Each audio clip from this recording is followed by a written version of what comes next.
Craft brews and casual conversations for the third time. We are here. You don't know that, but I know that. Rob knows that. Rob had a quick rinse, and I got to say I am envious of that water going down his back, down his front, and circling the drain. If I could put it in a jar and even like turn it into a candle, I would light it every single night upon my slumber, knowing that the scent of Rob is going to fill my room and give me nothing but the purest dreams. This is Dudes with Brews on a Porch. I cue it.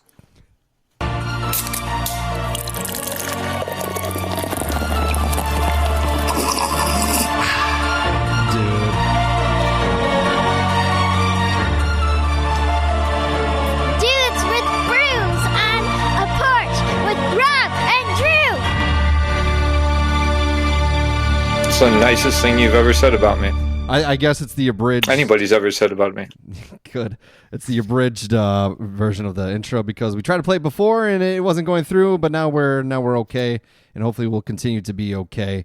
We will do the best we can to give you a quality product as we always do, but no guarantees. Rob, let's get right into it, shall we? Yeah, what are we getting into? We're getting into the brewskis or the drinks or the bourbon in my case. I don't know if you have a beer. Well, here's the thing. I can get a beer that I drank a few weeks ago from the fridge. I can. You don't have to. You don't have to. It's quite all right. It's not. Well, this is the thing. I'm in a dilemma here. Why don't you introduce your bourbon and then we'll talk about my dilemma. I am drinking the Old Fitzgerald 7-year. I got some of that bourbon. Really? Yeah, I got some Old Fitz here. Oh, depending on which one you have, it could be worth a lot. I have the one that debuted in June 3rd, 2025 as Old Fitzgerald New Signature Bottle and Bond Expression, marking 155 years since the brand's origin. Aged a full 7 years in level 3 charred American oak and bottled at 100 proof or 50% ABV, adhering to the Bottle and Bond Act standards, 68% corn, 20% wheat, and 12% malted barley, a wheated bourbon, distinguishing it from rye-heavy profiles in that mash bill. You're going to get, when you give it a sniff, you're going to get some fruit-forward, apricot, peach, orange zest, and citrus oil, layered with baking spices like cinnamon, nutmeg, ginger, along with toasted oak, leather, and there's that leather again. Lemongrass. It's always in there. A hint of Well, lemongrass. I love a little lemongrass with my leather. Yeah, me too. Sure. We're grazing like the cows over here. On the palate, toasted graham, crackers, honey, snickerdoodle cookies, transition into cinnamon, vanilla, dried fruits, and a bunch of other stuff. It's going to finish at a medium length with raisin, cinnamon, orange rind. I don't know if I'm going to taste any of that. This bottle, it was highly sought after. It was a regular release, not allocated, but so it was kind of widely available. MSRP around $60. That's how much I got it for. Secondary markets, you can sell it for about $230 to $350 online, which makes me question opening the bottle. I probably should have just sold it and made some money, but I didn't. It is a classic wheated bourbon. We'll see how it goes, all right? It came with a bottle, and it came with a nice fancy bag. That's what I liked. And nice. I was told recently that I say bag wrong. Yeah, we all do. We're from Wisconsin. Well, people from Wisconsin were saying it's bag. I tend to say bag. Oh, so you probably say it the way they say it out here. Bag and flag. Well, that's because you're from Vegas. That's your problem. 6 weeks of my life in Vegas, but yes, you're right. Yeah, hey, that's all it takes. Your parents brought you home in a bag, and you figured out how to say it wrong. It is. I do get a little bit of that fruit sweetness to it, Rob. My question is that if you were a blind man that didn't hear that intro, would you come up with the laundry list of accolades that they have attached to this bourbon? That from toasted walnuts, leather, and lemongrass to graham crackers and honey wheat Cheerios or whatever it was on there. I don't remember, but Of course I would, Rob. I'm sophisticated and I have a refined palate. No, I wouldn't. I wouldn't get any of that. I don't know who the guy is that like.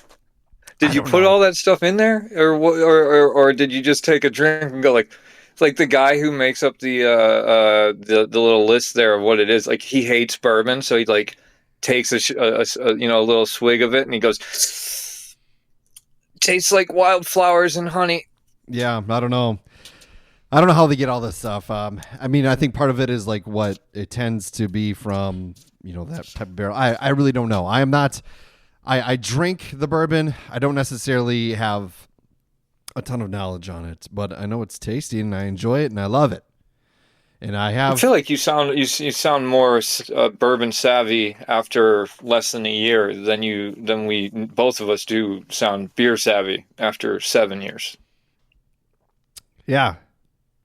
There's a lot to this craft beer thing that if you really don't pin it down, you gotta play that game more than once a week. Yeah, for sure. For an hour, if you want to actually know like what's what and what. I mean, I know people that can actually discern hops from taste and like the type of hops and the region and all that stuff. And it's sorry about the creaks. It's weird. Yeah, I don't know how to do it.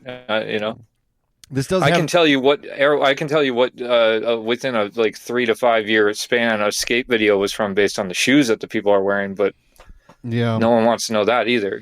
Etnies are making a comeback. You can buy them at Walmart. Yeah, well then they're falling.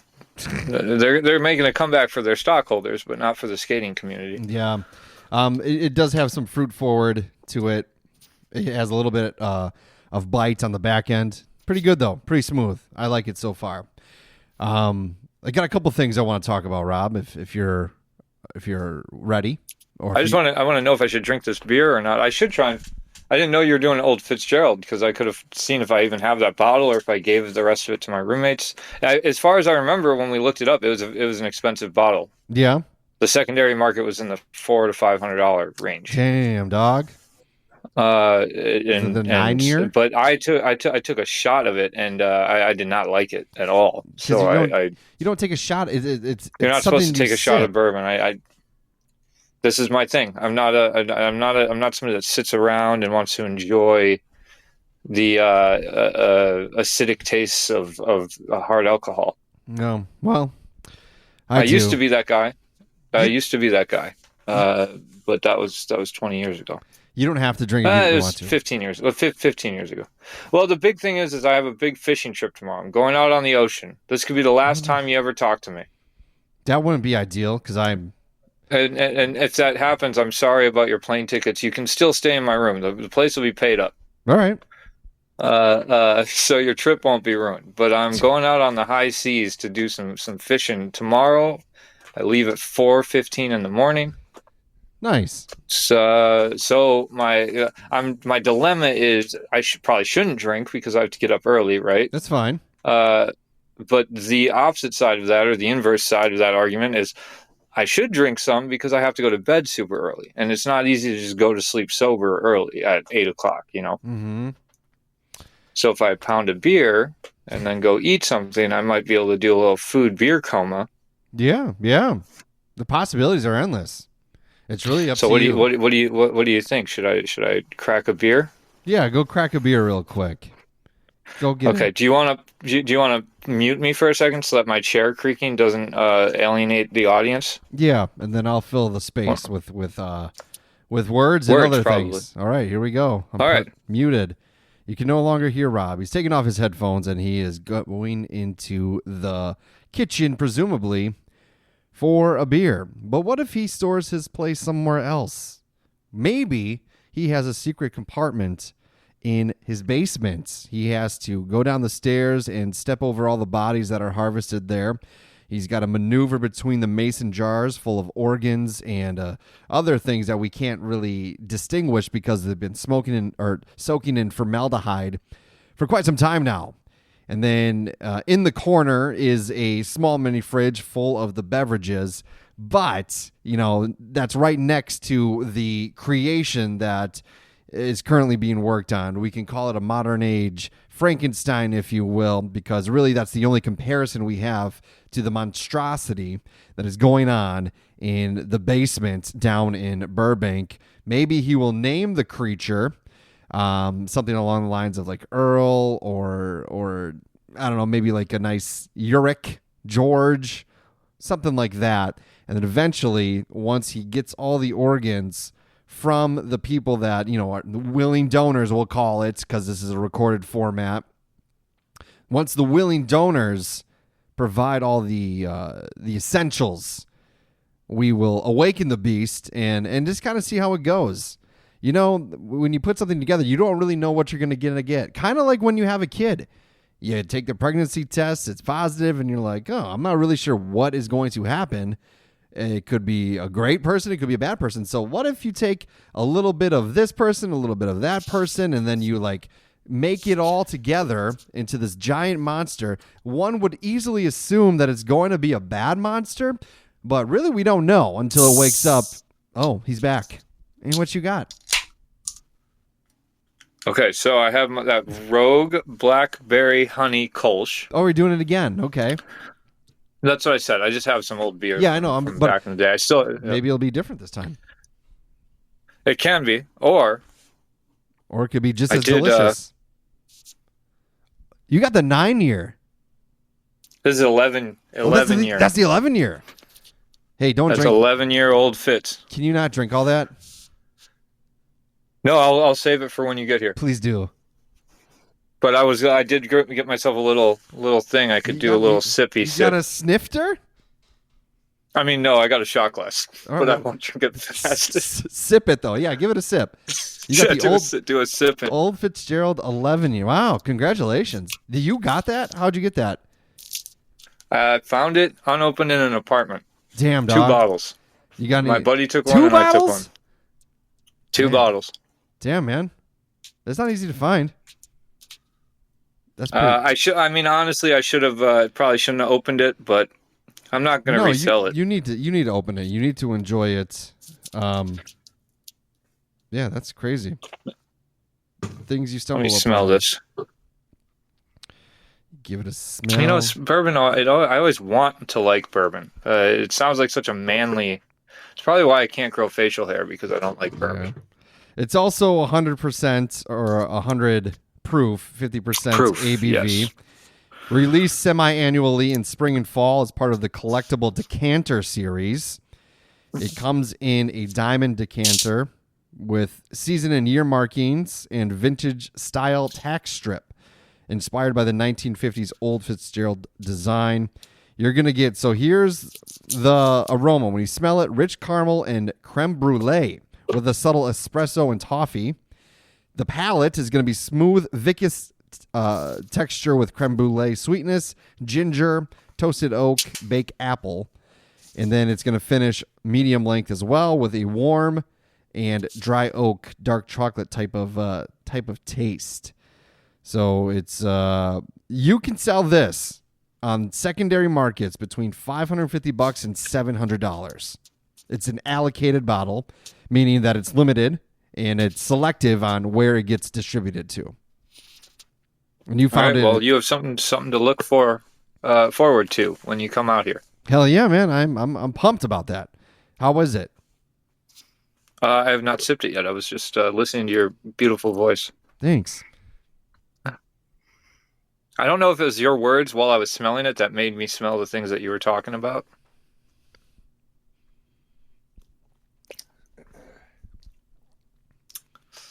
I mean, it's bourbon. It's not not my cup of liquor, but I'll sip on it. It's very warm in my mouth and my belly right now. Yeah. I think once I get that first one out of the way, I'll be able to taste it a little bit more down the stretch. Yeah. Look at us, just a couple of guys drinking bourbon on the internet together. Yeah. Who would have thought when we were born that this would be where we were headed? Such a defining moment.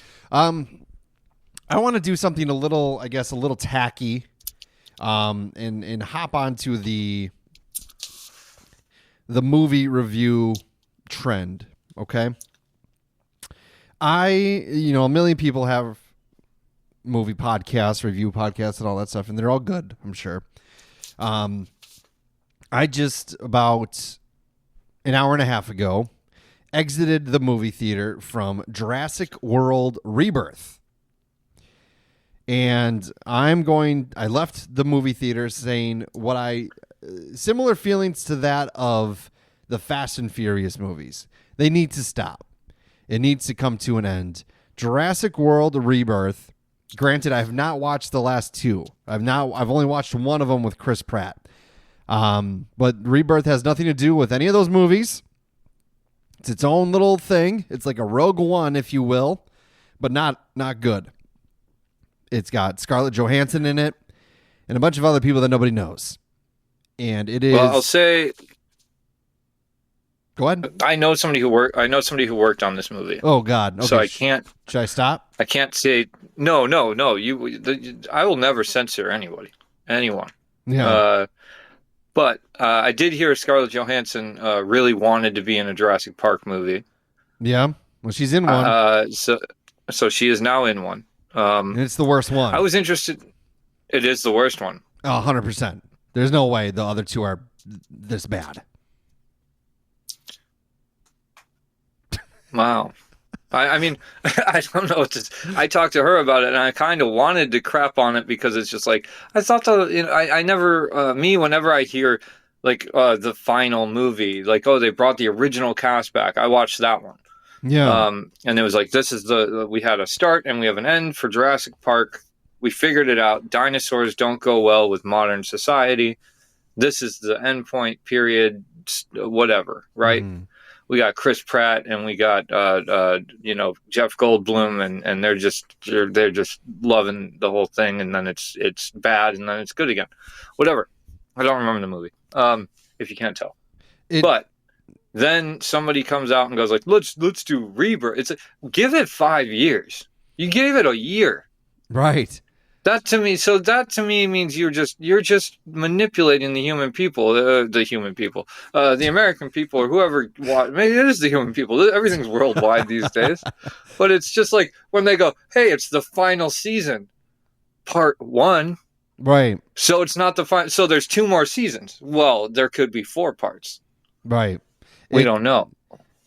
I don't like it, Drew. That starts me off with a sour taste in my mouth. It's got a runtime of 2 hours and 13 minutes, and it's too long. It's not good until the final 40, and you're sitting there for a long time, an hour and a half, almost an hour and 45 minutes of nothing but really not great acting, lots of plot holes. Lots of just like moments where you're like, it's just dumb. Essentially, Scarlett Johansson and crew, a bunch of like rogue people who go on like they're like mercenaries or something like that. And they're hired by a corporation, a pharmaceutical corporation of all places, and they're like, "Oh, these dinosaurs have giant ass hearts, so we must harvest their blood of the 3 different kinds of dinosaurs, so then we can study it and turn it into a medication and make millions. We're going to bring the corporation with us, one representative, maybe a CEO or a CFO from whatever fucking pharmacy they're at.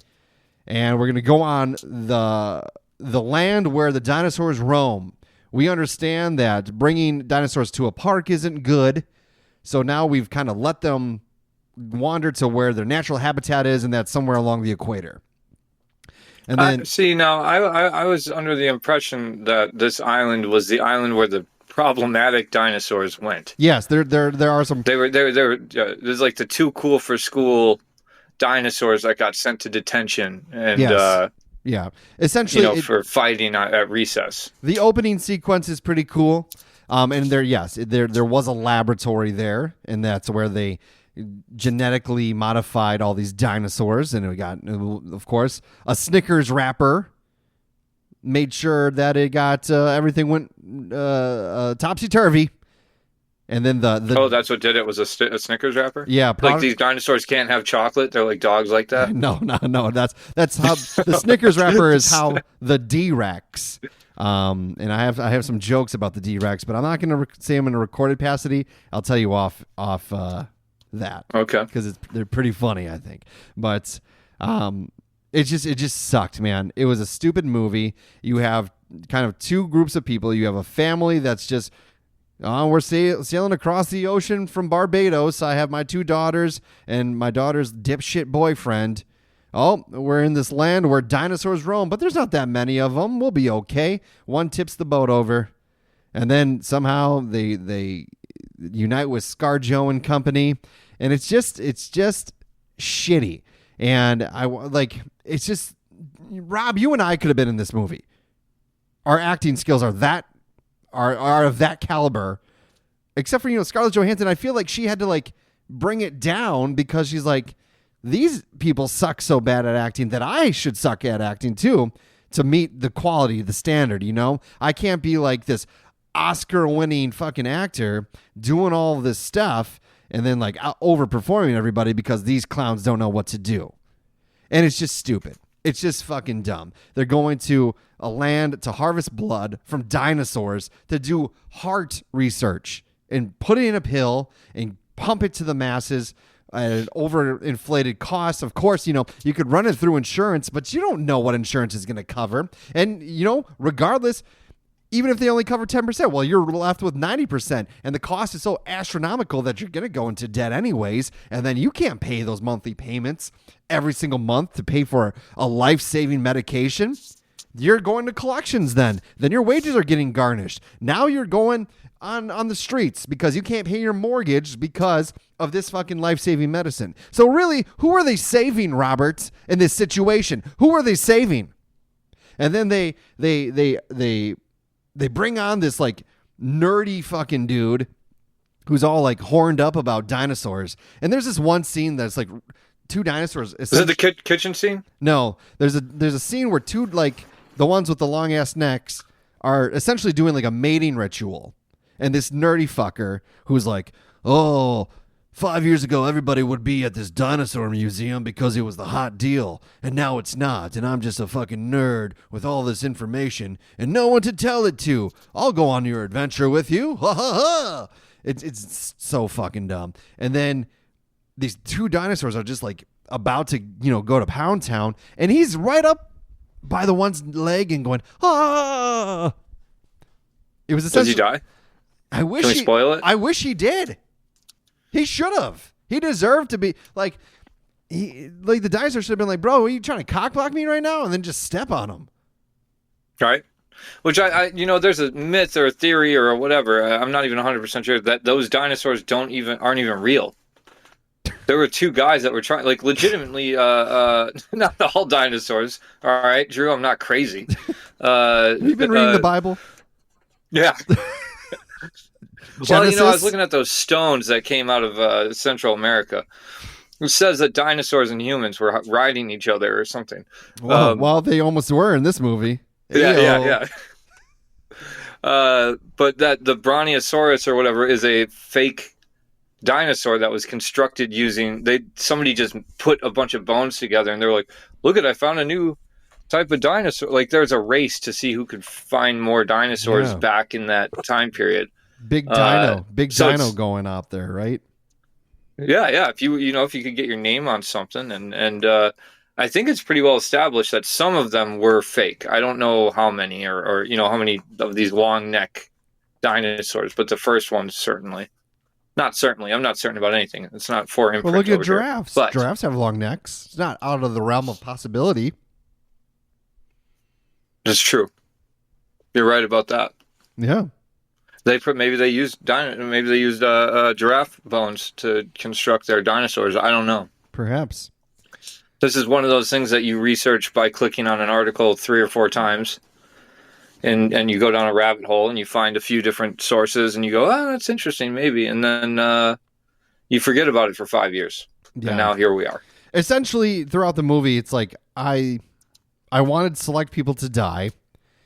A couple of them Is there did. is there a good guy in the movie? Because I'm going to ask you some questions. Is there a good guy in the movie, or is the pharmaceutical company that's trying to steal out dinosaur heart blood? Is that the good guy? No, he's the bad guy. The nerdy guy is essentially the good guy. Scarlett Johansson and company, her crew that she rolls with, they're kind of middle of the ground like stuff, and they try to really like put some backstory into it, but they don't really like go into it. The one guy's like, sorry to hear about this guy, and she's like, yeah, wah wah, and that's it. That's it.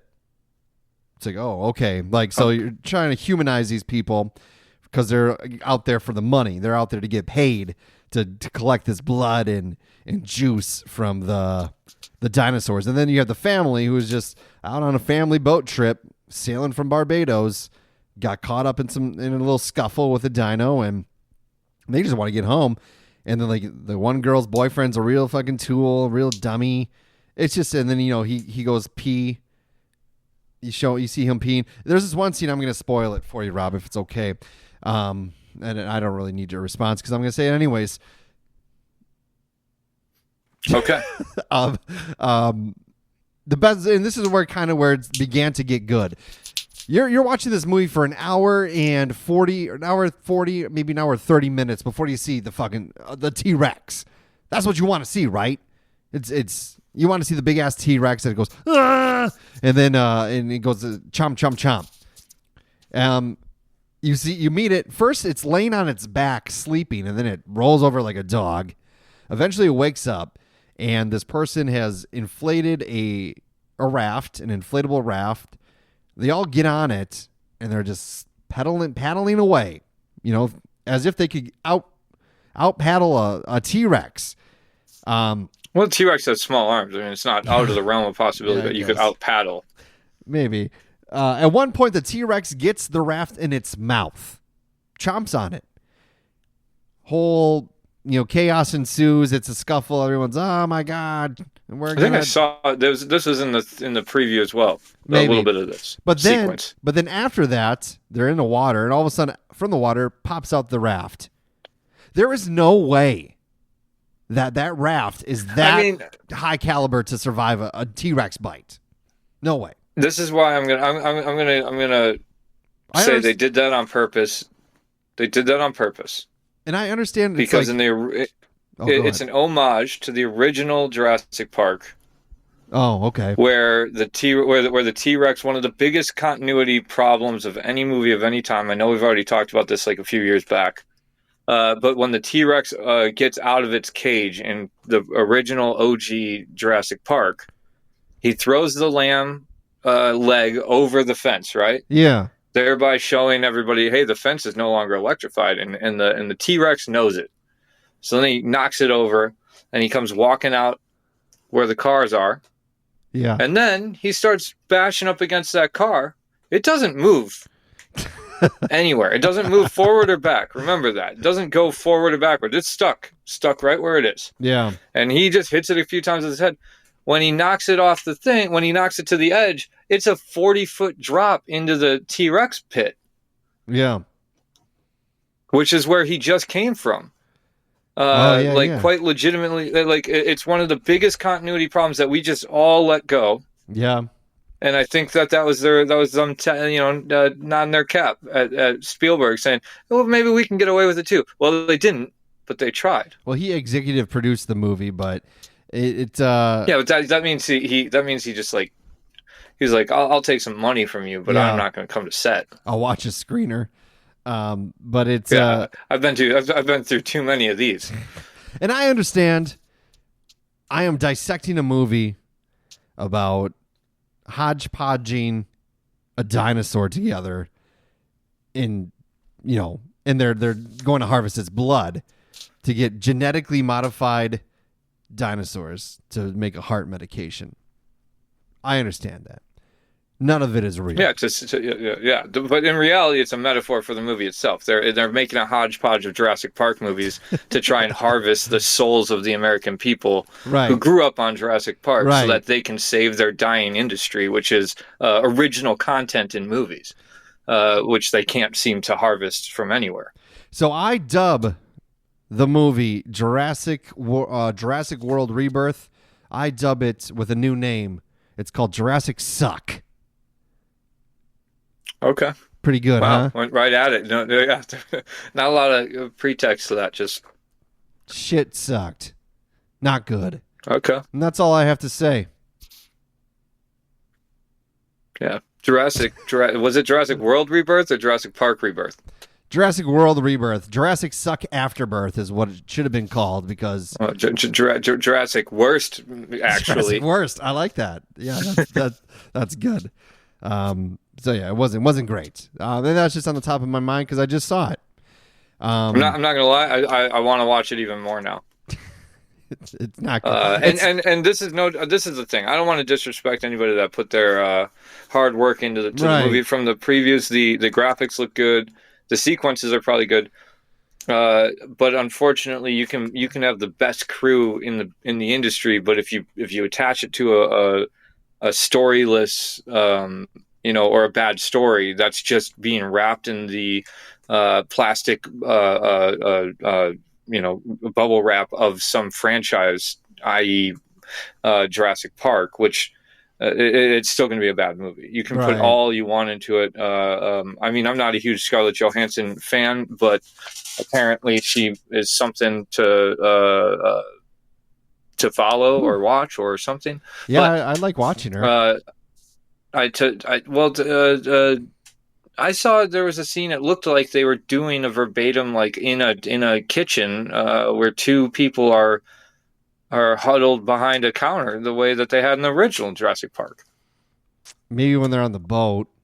I guess there's a couple. There's a couple probably like some homages to it, but it's not. Mm-hmm. It's I don't know. It'll never be as good. But that's when they came out with one of those later Star Warses, The Force Awakens, or one of the actual sequels, not the prequel sequels. But The Force Awakens or the Jedi Inside Me or whatever. Yeah. Like legitimately, I went and saw the one where Han Solo comes back, and he gets reunited with the Millennium Falcon. If you watch that movie, it's legitimately it's an amalgam of the first three movies that did well, and they just like changed the characters and where they fit, but it's the same story exactly. And to me, it's like, all right, well, I don't. If I wanted Dr. Pepper, I wouldn't drink Mr. Pibb. I'd just go get Dr. Pepper. Don't give me Mr. Pibb and call and tell me it's a good soda. I can go elsewhere and get the original better. Right. Bastards. That's all I have to. I haven't even seen this movie. I was like, I came into this going like, I can't say anything bad about this movie because I know somebody that worked on it, and she was proud of the work she did. Now she's not like an actor or a writer or anything, but she works at the studio and worked on that as a project, and I was happy to hear somebody that's proud. Like she's always very supports the things that she works on. Good. In a way that makes me have hope for humanity, kind of where it's like, it's nice to see somebody be that, like, into what they do and still have joy for it that way. The last 45 minutes are good. They're fun. It's good to watch. So if anything, if you go to see it and you go, wow, I don't like this. Well, at least you'll likely enjoy the last 45 minutes, which is great. I want to move to a different topic, if that's okay. I'm going to move off of the bourbon for this topic. Wow. I'm powering through it for you, but I'm just going to put a little bit of this blackberry beer in there just to there you go. Even it out. See how it goes. Yeah, that's fine. Oh, I only said that because I thought you'd be like, that's sacrilege, and I should not. No. I would put an ice cube in it before I do that, like kind of just like a drop of. Is that bourbon the same way as Scotch that way? You can put ice in it or a drop of water. Yeah. Because it's a little burny, man. It's making my mouth numb. When I first started drinking bourbon, I put ice in it. Now I don't. But I will say the aftertaste of it is very good. That caramel taste comes through on the after my mouth stops being on fire. See, look, it's like a little treat. Yeah. I went to Milwaukee the other day to go see some bands play. I saw Heart Attack Man, and I saw the Dirty Nil. Their openers were Carpool, which surprisingly they started playing a song that I knew, and I was like, "Holy shit! I didn't realize this is that band." So that was a pleasant surprise, which was nice. And then they brought an Australian band called Dear Seattle. They were fun to watch as well. They were pretty good. Not something I would gravitate towards, but sounded good. I'm going there. I'm picking up my little brother. My little brother lives in Milwaukee. He is 13 years younger than me. We have very different lives. We've been through very different things. He's my half brother. We have the same mom. And he gives me his address, right? Texts me his address. Now, Milwaukee is a big city. And with big cities, there's some really nice parts. There's medium parts. And there's parts that probably are a little less traveled for a reason. My brother sent me his address. And the address started with a 5. The one that he sent me, right? He gave me 5 and a bunch of other numbers, the street name.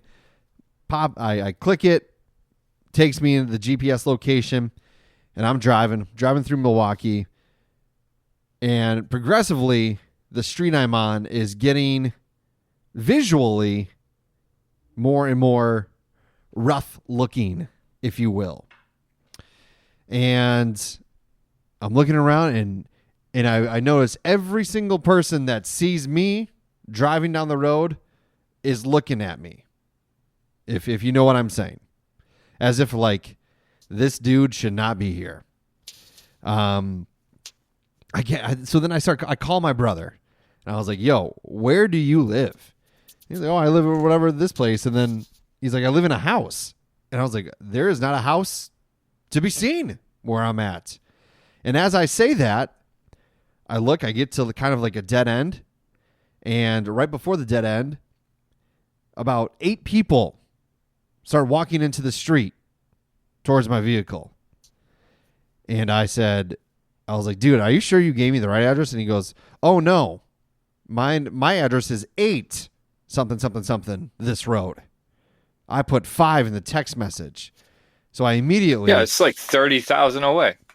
Dude, so I immediately fucking turned around and gassed it out of there because these people were coming to my car. No, I remember I used to go down to Milwaukee quite a bit for my extracurricular activities. But I feel like it was my dad or somebody told me when you get to the neighborhoods where everybody's using bath towels and beach towels as curtains, like you don't get out of the car in that area. It's a pretty if they don't have money for curtains, like you might want to just in Milwaukee. And right. I noticed that was actually, it was really crazy because it's like there's gradual changes and then there's like big changes. Mm-hmm. And it goes like curtains to like, to blinds, to towels, to bars. Yeah. And you definitely don't want to be in the area where there's bars on all the windows. Right. And I was terrified. I floored it. I got out of there and I was just like, wow. And then I'm like, dude, I'm looking at my keyboard on my phone. 5 is nowhere near the number 8. I get if you accidentally punch in 7 or 9, but you put 5, and you almost got your boy killed. It was terrifying. Maybe he's got a different keyboard setup because 8 is right below 5 on mine. He was on his phone. He's got an iPhone, so I don't know. They're terrible. You can't use those. But then I couldn't help to think, like, as I was driving away in terror, I was like, am I making some assumptions here? Am I tapping into an unconscious part of my thought process that maybe I need to check myself on? Or, did I respond correctly to 8 people walking towards my car? Maybe you just interrupted a game of handball. I don't think so. They were like, you passed into the dead end. They're like, game on. Yeah, maybe they wanted. Nothing to do with you. Maybe they wanted me to be a part of the team. Yeah, I don't I mean, know. I'll say this: in my days of going down to that area, and I had been in some pretty bad areas. Maybe not the worst of the worst down there, but some bad ones. Friendliest people For sure. on the street. Yeah, I mean, I was left at gas stations and stuff like that while people I was with like went to go pick the stuff up that we were there to get. Mm-hmm. Ramen noodles, they have the best down there. But the people that you talk to on the street while you're awaiting your ramen noodles, your delicious ramen noodles, very good people, very funny. For sure. And if you're willing to joke with them and not be combative, yeah, man. I used to work in the greater Milwaukee area. I just know I saw a group of people legitimately walking towards my car that weren't in the street prior to me walking down or driving down. Mm-hmm. I mean, I wouldn't like that in Fond du Lac. I mean, we don't do where I'm from. I don't care where Shit. Sorry. That's all right. I don't live there, so it doesn't matter. But that's true. Yeah. That's not, yeah. But it made me think a little bit about like some of my biases, some of my thought processes. But it was scary nonetheless. But then I picked my brother up. We went to the show. We had a good time. He even bought one of the band's T-shirts, and I was like, "Yeah, good for you. Show you what real music is." You should have dropped him off at the original address. Yeah, been like, that's what you get. This is now walk home. Give me the wrong address. Yeah. As well, afterwards we went to a place called Mad Chicken. And my brother actually used to live in the area of the venue that we went to, and he's like, "Oh, let's go to Mad Chicken afterwards." I'm like, "Yeah, we can do that." So we go to Mad Chicken, and it's probably like 11:30 at night or so, and it's on a Wednesday. It's a Wednesday night. We walk in, and behind the counter is a man who I've never seen like more disappointed to ever see a customer in his life than that moment. He's just like, "Ugh, what do you want? You know, like, what can we get you?" We put our orders in, and then he just goes in outside and just sits at a table and like hands to his head. Like, I think it was the owner. And he's just like, "I'm here till 3 a.m. or later every fucking day." I would think that's the owner wants the business. Right. He just looks so defeated. And I'm like, "Oh, I'm really sorry, man." But, that's the guy who it's his kid's birthday, and his wife is keeping the kid up to wait for him to get home from the chicken place. That closes at 3 a.m. It always closes at 3. Yeah. It sounds like somebody where it closes in 5 minutes, and you walked in and like the one night he was like, "We're getting out on time. No, don't drop any more chicken in the fryers." And then like you walk in at 5:02, and he's like, "We have to cook everything from scratch. We have everything is frozen still. Go get the chickens in the room. You gotta slaughter them." No, it was just funny. I'm just like, that guy is having a bad day, and I'm like, "Yeah, I've been there." Well, you know, when I worked at Walmart, when I worked in retail, is like, oh my god, I know the moment. I know how that guy feels right now, and I was like, I'm sorry to be the source of that frustration, but I simply just asked for the tot bowl, which was delicious. They put tater tots, and then they take the chicken tenders and they cut them up, put them in tater tots. You get like some bacon and all this other shit. Delicious, absolutely delicious. And they give me some mac and cheese too, and a Diet Coke. Woo-wee! Chef's kiss, my bitch. There you go. Sounds good. No, good time though. You know, my brother, he's like I said, 13 years younger than him, and I'll throw some people under the bus. I'm the only sibling that puts an effort into seeing him. I essentially helped raise the kid. I babysat him all the time. When I was 18, he was 5 years old or whatever. Took him to Brewer games with me. I've always made sure he's a part of my family. He's come to my house. He's crashed on my couch. You know, we've partied together with all this stuff. You know, like I'm a good big brother. And I brought him to my world a little bit, the world of punk rock, and it was good. Felt nice that he enjoyed it and had a good time. And then like his other brother, who I'm not related to, he doesn't do much with them, and it is what it is. Everybody's got their own thing. Is that the guy? That's the guy I know, right? Yep.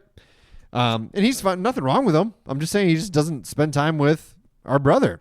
My sister certainly doesn't spend time with him either. Granted, she lives in Michigan, in Lower Michigan, and I just it's important for me to hang out with him and be a big brother. It is good. It's a good big brother. Speaking Way of to shame me because I moved across the country away from all my siblings. but everyone's situation is different. But you also are in communication with your brothers, who I just spent an evening with one of your brothers last night. It was a lot of fun. T-Dog and how late was he? And Catherine, he was late. So here's a debate here. I text him because he's like, "What time are you going to get there?" And I was like, "We were going to a fundraiser. It was like a dinner, a live auction, a silent auction." I was being a representative of the radio station I work for. It's for a good community program. You get dolled up and you have some fun. And I said, I'm going to be there around 5:20 or so. Okay? So when I say the words "or so," how much, what time frame are you thinking? Wait, what were the exact words? I will be there around 5:20 or so. I'd say that's like a 10 to 15 minute window in either direction. 15 minutes? In either direction. 10, 15 minutes. Yeah. No way. 10 max. Well, in either direction. Okay, 10 minutes. I'll give you 10 minutes. 15 maybe is a stretch, but what's 5 minutes? He got there at 5:50. And he said 5:20. I said 5:20 or so. And he tried to pull, he's like, "Well, you said or so that gives me a window, a buffer time of, this or this." Well, it's definitely not it's not a half hour. That's for sure. That's what I said. And he's like, and I said, regardless of even if it's 10 minutes, you're past that. So you're like, Yeah. or so. Well, to me, I would say I'm going to be there at 5:20 means you get a 10-minute window. I asked ChatGPT, and ChatGPT said it only gave me a 5-minute window, and he said you could really be generous and give it 10 minutes.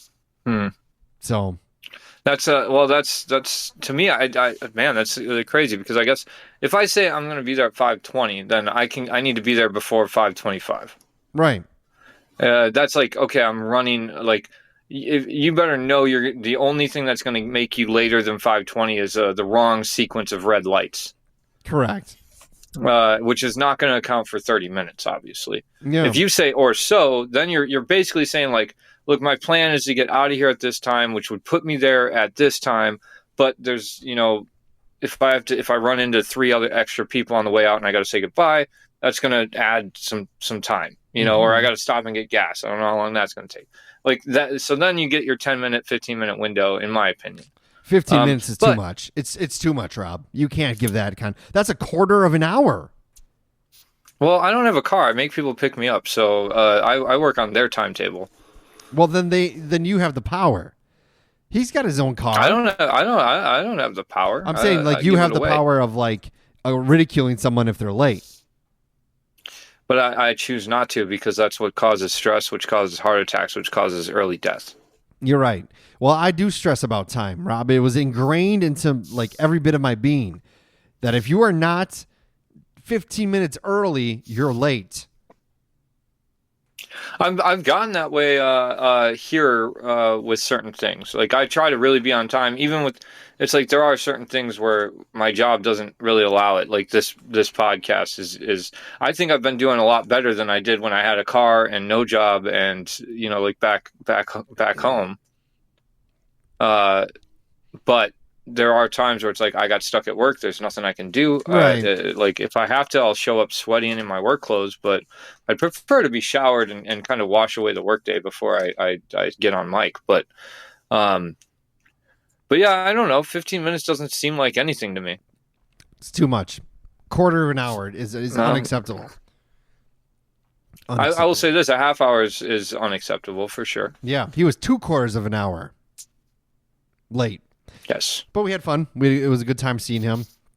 That striked a little bit of a debate because I was like, no, or so means this, and I guess it's up for Well, interpretation. Trevor, yeah, and he will argue that he'll argue whatever his side is. If it was inversed and the exact same phraseology happened and the exact same thing happened, only with you two switched, he would be making your argument. Yeah, I mean, he acknowledged when I said like, well, regardless, 30 minutes is more than or so, and he's like, you're right, I'm sorry, and then he blamed Catherine, which Well, that's what you do. Really, what it comes down to with lateness, in my opinion, there's a lot more variables than just the verbiage of what the time scale is. It's habitual lateness. How often are you late when we hang out or when you go do things with people? Are you always late? Then guess what? Your margins of error become smaller and smaller. I get pissed off when you're 5 minutes late if you're late every single time we hang out. If you're always on time and it's 5, 10, 15 minutes, I go, I give you benefit of the doubt. You had to take a poo, it got messy. Ended up having to take a second shower. All right, that's cool. You don't have to share those details with me, but that's what I'm going to assume happened. I need the details. I need to know why why you're late. You want the details, yeah. Yeah.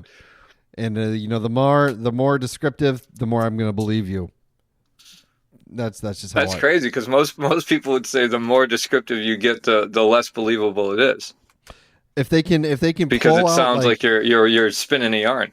If they can pull out like immediate like descriptions of like how grotesque their bowel movement was, I'm going to tend to believe them.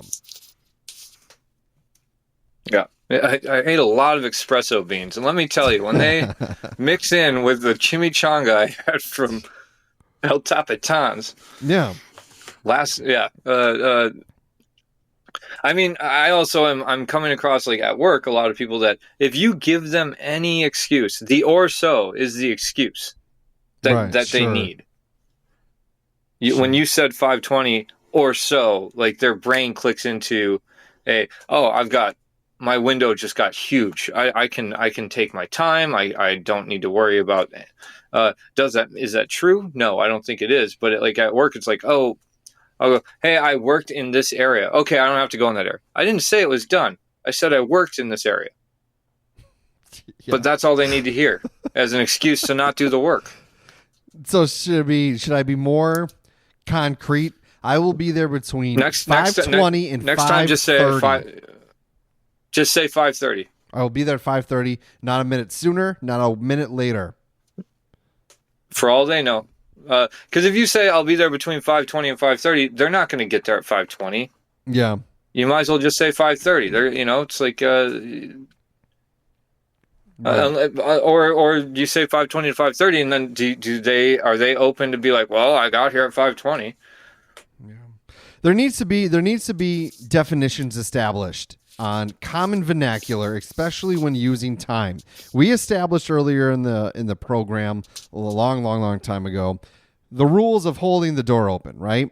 We set a length, and I have since then followed that to a T. We need to. What is it? 6 feet, right?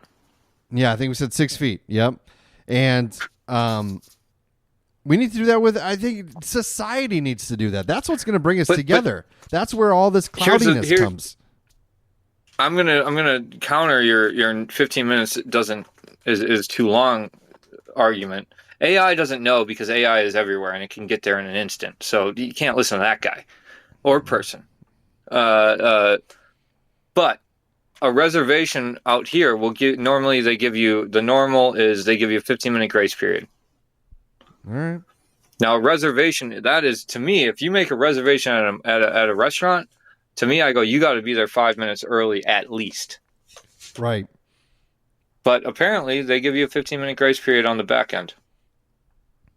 So then is it, when you say or so, I say 5:20 or so, should I be there at 5:15? No, you don't have to go earlier than you say. Never have to go earlier. All right.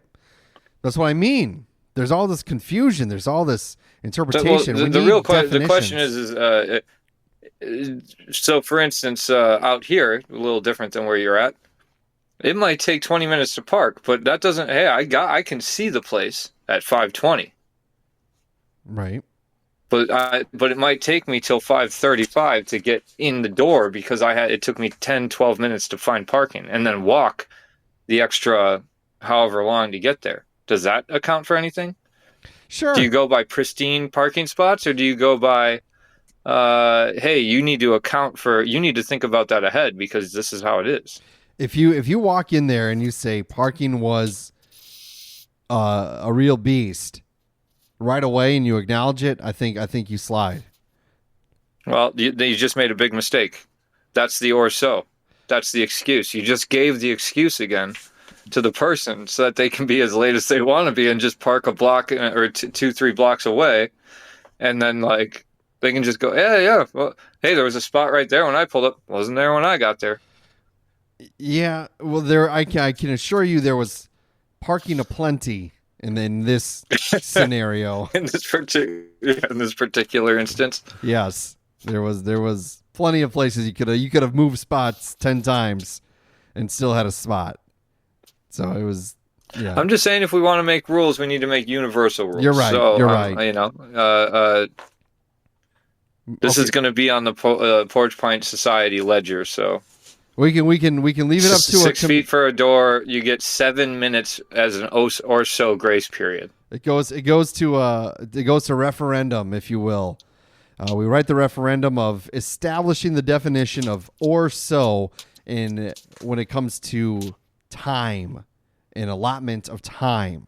What does or so mean? And then we'll give some options. Popular vote. It wins it and defines it. We put it in if anybody listened to this long into the podcast, they could let us know their thoughts on this. We put it in the Porch Pint Constitution, and then we live the law as best we can. What's the punishment if you go over the time period? Death. Okay, yeah, there we go. Public execution.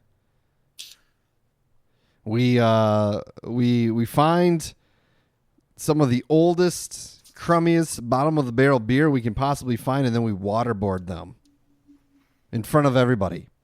And we say, this is what happens when you don't follow the rules. Yeah, I've got some year-old Modelo that's been sitting in. It's warm. It's room temperature. We douse them with Malort. Oh, there you go. That shit is gross. I had my first encounter with Malort not that long ago. Disgusting. Oh, really? Yeah, it's disgusting. It's not good, but it's not as bad as like a lot of people make it out to be. It's horrible. I think it's smoother than this Old Fitz. The taste on the back end of this is a lot better.